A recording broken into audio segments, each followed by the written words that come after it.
Alléluia, mes bien-aimés, que le Seigneur Jésus-Christ de Nazareth vous bénisse.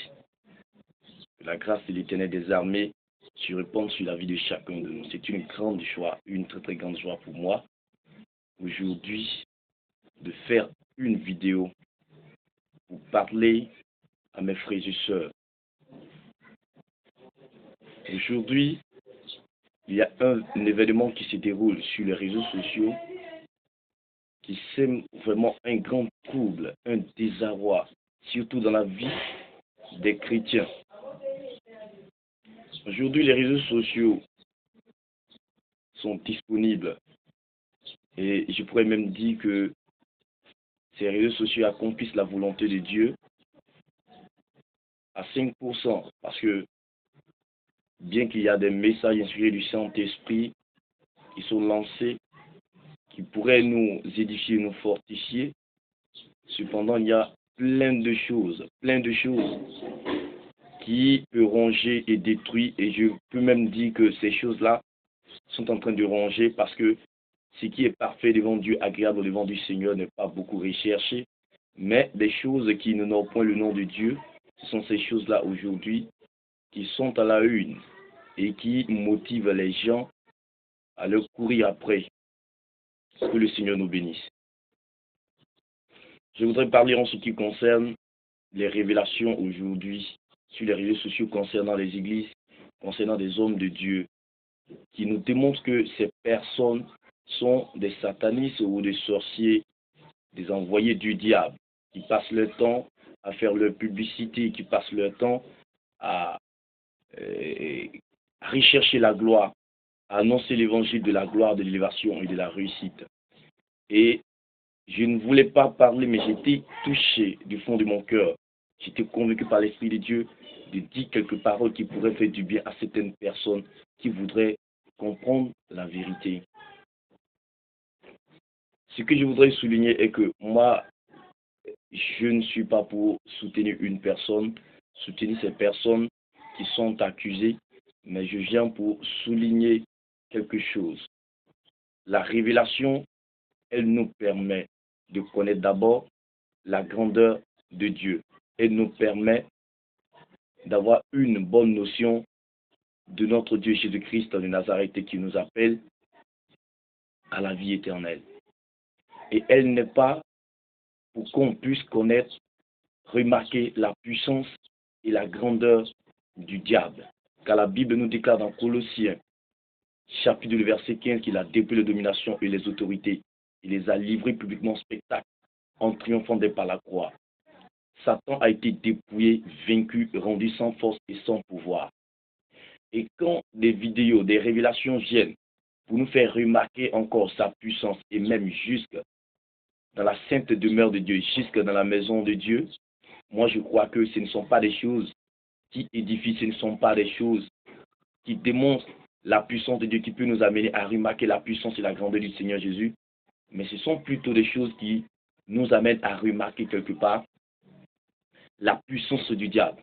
Comment est-ce que le diable est puissant, juste même à s'infiltrer dans l'église, juste même à utiliser des gens qui sont puissants. Aujourd'hui, les personnalités qui sont aujourd'hui, je peux dire, traitées de satanistes, sont des personnes vraiment qui dirigent des grands peuples. Et ces personnes qui ne dirigent pas des grands peuples qu'on ne connaît pas, qu'on ne voit pas sur les réseaux sociaux, on estime que le diable n'utilise pas ces personnes, puisqu'on ne les voit pas sur les réseaux sociaux traités de sorciers et de satanistes. Par contre, les grandes personnalités qui sont traitées de satanistes et de sorciers, qui sont à la une, pour lesquelles nombreux d'entre nous ont de l'estime, nous pouvons quelque part dans notre esprit cultiver que c'est que le diable est puissant. Si ces personnes qui depuis longtemps ont opéré des miracles, ont fait la publicité de Jésus, aujourd'hui on nous dit que ces personnes-là travaillent avec le diable, qui en ce moment est honoré, qui en ce moment est glorieux, est élevé, qui en ce moment est puissant. Est-ce le diable ou Jésus? C'est pourquoi je dis que je voudrais souligner quelque chose. La Bible nous dit dans Galates chapitre 4 verset 1. Or, aussi longtemps que l'héritier est enfant, il ne diffère en rien d'un esclave, quoiqu'il soit le maître du tout. Oui, nous pouvons être chrétiens, nous pouvons être héritiers de la vie éternelle. Mais si nous sommes toujours enfants dans la foi, nous devons savoir une chose. c'est que le diable peut nous manipuler. Le diable peut faire de nous ses esclaves et nous amener à croire à des choses qui n'ont pas le nom de Dieu. La Bible nous dit que nous ne devons pas être des enfants flottants emportés par tout vent de doctrine. Nous ne devons pas être des enfants flottants emportés par tout enseignement. Non. Il faudrait que nous soyons matures sur le plan spirituel, savoir discerner nous-mêmes de façon personnelle, sans aucune vidéo, les œuvres qui viennent du diable, des paroles qui sont inspirées du diable. Quand je prends le cas des paroles, par exemple, des personnes qui disent qu'elles sont inspirées du Saint-Esprit venu pour sauver l'humanité, sauver les élus de Dieu, sauver les enfants de Dieu, qui traitent ces personnes-là de démons. Un homme fait à l'image de Dieu qui est traité de démon. Ce que moi je sais d'un démon, c'est un esprit maléfique qui ne peut jamais se repentir, qui ne pourra jamais se convertir. Or, Jésus-Christ dit quoi? Dans Matthieu chapitre 12, verset 36 à 37, il dit: au dernier jour, les hommes rendront compte des vaines paroles qu'ils auront proférées. Car par tes paroles, tu seras justifié et par tes paroles, tu seras condamné. Et Jésus-Christ dit quoi aux pharisiens? Ce n'est pas ce qui entre dans la bouche qui souille l'homme, mais c'est ce qui sort de la bouche qui souille l'homme. Quand vous condamnez une personne, quand vous dites qu'il n'y a plus d'espoir, il n'y a plus d'espérance pour une personne, elle ne peut plus jamais se convertir, elle est réservée pour l'enfer, qu'est-ce que vous faites en ce moment? Vous condamnez cette personne. Et moi, je suis convaincu que ces gens de paroles ne sont pas inspirés du Saint-Esprit parce que Jésus lui-même n'a pas condamné. Car il a dit dans Jean chapitre 3, au verset 17, que le Fils de l'homme n'est pas venu juger le monde, mais il est venu afin que le monde soit sauvé par lui. Donc, Jésus-Christ lui-même, ce qu'il n'a pas fait, je me tente de voir des personnes inspirées par Dieu, conduites par Jésus-Christ de Nazareth, à venir et à remarquer leurs œuvres, étudier leurs œuvres et à les condamner. À les condamner, à dire qu'il n'y a plus d'espoir pour ces personnes. C'est pour des satanistes, des sorciers, des adultères, des putes, des prostituées, des malfaiteurs, des gens de mauvaise vie que Jésus-Christ a donné sa vie à la croix. Ce n'était pas pour des gens de bonnes personnes.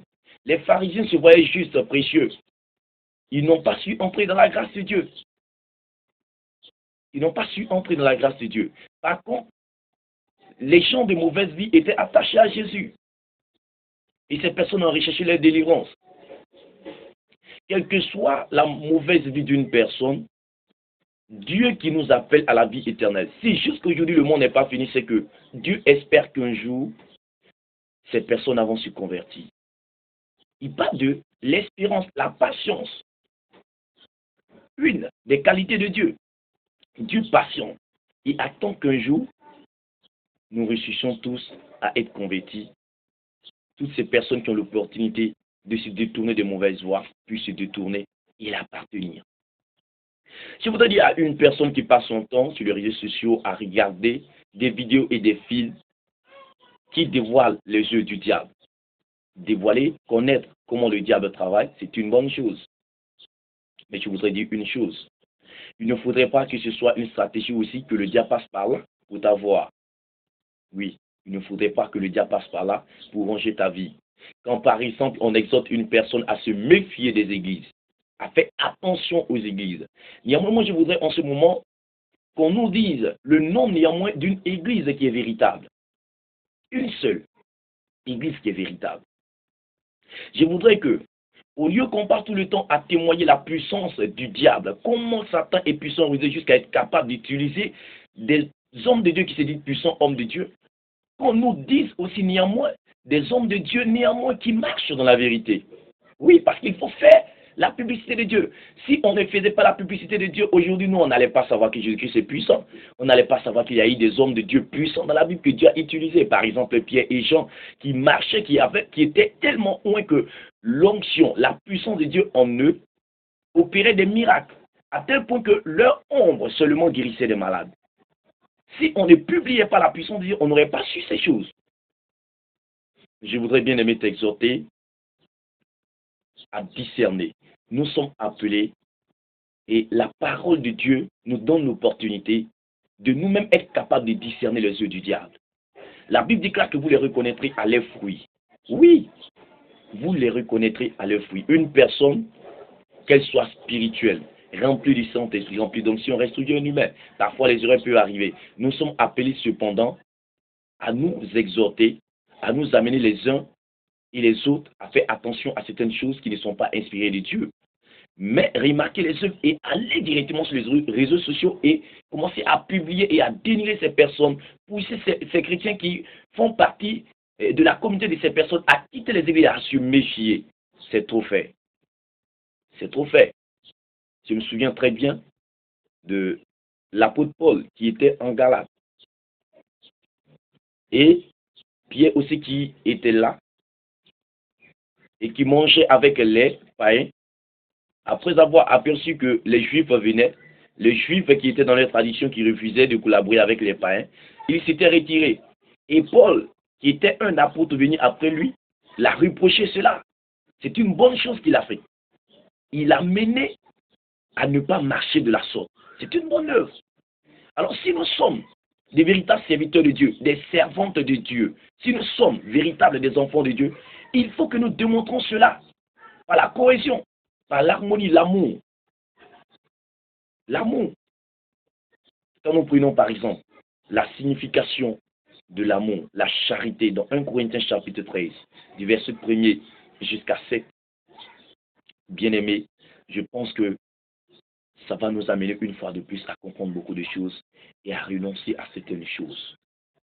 Vraiment que la grâce de l'éternel Dieu se répande sur la vie de chacun de nous au nom de Jésus-Christ de Nazareth. Amen.